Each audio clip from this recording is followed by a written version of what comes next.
Hi, I'm Mrs. Roywood, and we're going to read Chapter 2 of the I Survived book about the eruption of Mount St. Helens. I want you to listen, take notes, or if you need to find one of the answers to the question, rewind it and you will find it. But I want you to be able to think about while you're listening to this, what are some of the elements? How can you list the characters? Can you describe the setting for this chapter? What kind of mood would best describe the mood at the start of the chapter? Was it joyful, chaotic? Was it dismal? And then what do you infer from this is coming up? You'll hear it again, but just to give you a warning, what would you infer from this quote? Can we please stop talking about skeleton woman?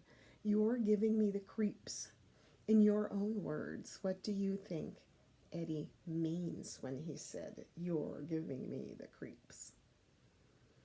Then you need to reflect. Why are Jess and the twins going to Loomis Lake? There's some vocabulary that you want to look at. According to the old legend, she lurked in the dark forests that covered the stops and starts of Mount St. Helens. What does the word lurk most likely mean? Does it mean to move from place to place in hopes of helping people? Does it mean to move around in secret, especially with the intention of doing something wrong? Does it mean to cover a particular distance while running? Okay, we'll review that when we're done with chapter 2. This chapter takes place 8 weeks earlier on Sunday, March 23rd, 1980, Spirit Lake Memorial Highway, Washington State. Skeleton woman is not real, Jess said. Well, she's totally made up, Sam agreed. Can we please stop talking about skeleton woman, said Eddie, Sam's twin brother. You're giving me the creeps. It was Sunday morning, and Jess and the Rowan twins were riding in the back of a red Ford pickup. Mr. Rowan, the twins' dad, was up front, singing loudly along to his favorite disco songs. They were about 20 miles from their home of Cedar, Washington, rumbling along a winding highway. The road was lined with trees, a forever stretch of forest and rolling hills. They were heading to the Rowans' fishing cabin, which was on Loomis Lake, up closer to Mount St. Helens than they lived. It wasn't fishing season quite yet, but Mr. Rowan wanted to get the cabin ready, and he was happy to have Jess and the twins tagging along for the day.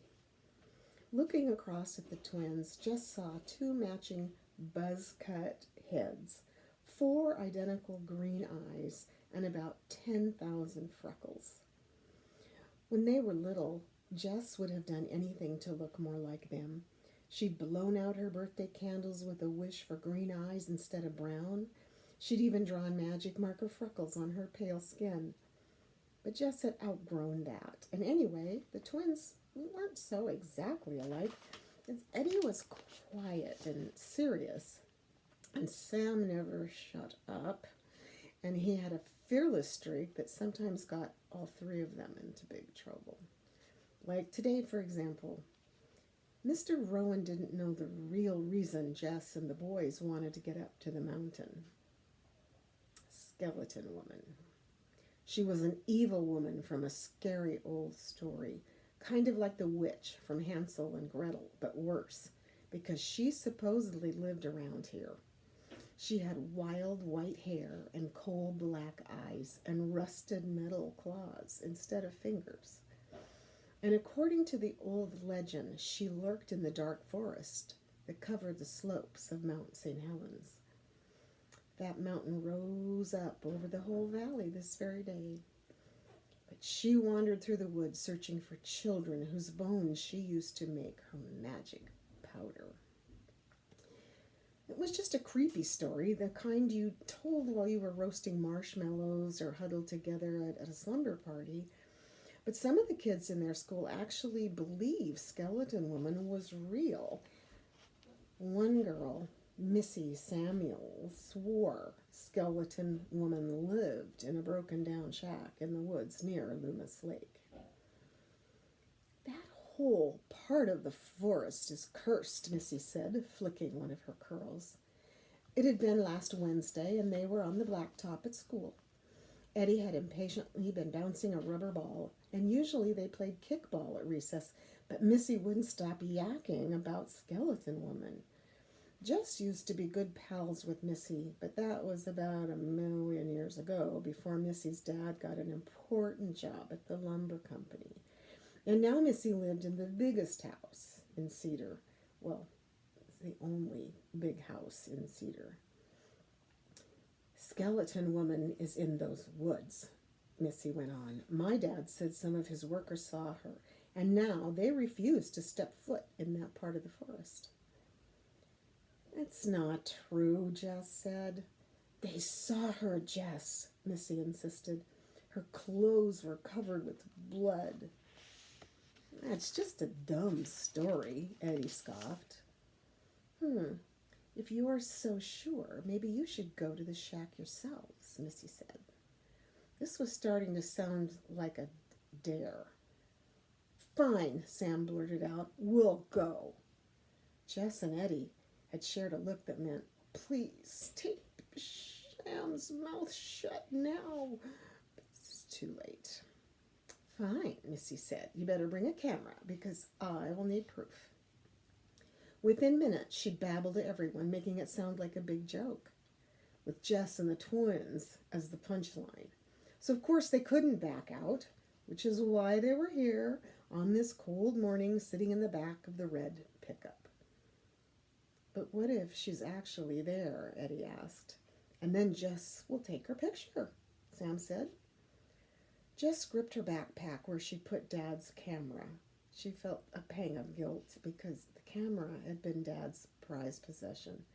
And Jess knew that Mom would not want Jess taking it into the woods. But Jess, she'd be extra careful. She'd even wrapped it in a plastic bag in case it rained. How will I take her picture? Jess asked.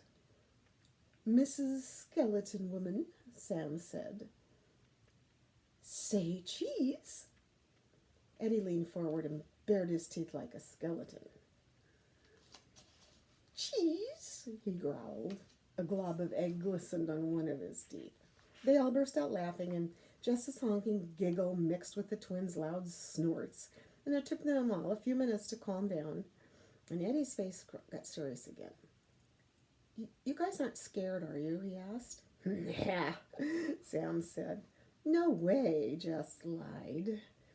Of course they were scared. Who knew what they'd find in that shack? And even if they didn't find Skeleton Woman and her bones, there could be a bear or 1,000 rats, and Jess shuddered. But fear was better than other feelings, wasn't it? Like missing a dad who died in a car accident 2 years ago. Or worrying about Mom, who seemed so lonely and worked way too hard. Those sad thoughts were always flickering at the edge of Jess's mind. So it was good to have other things to think about, like an evil old witch with smoldering black eyes. Okay, so you are going to now be doing some thinking about what it was that you just heard.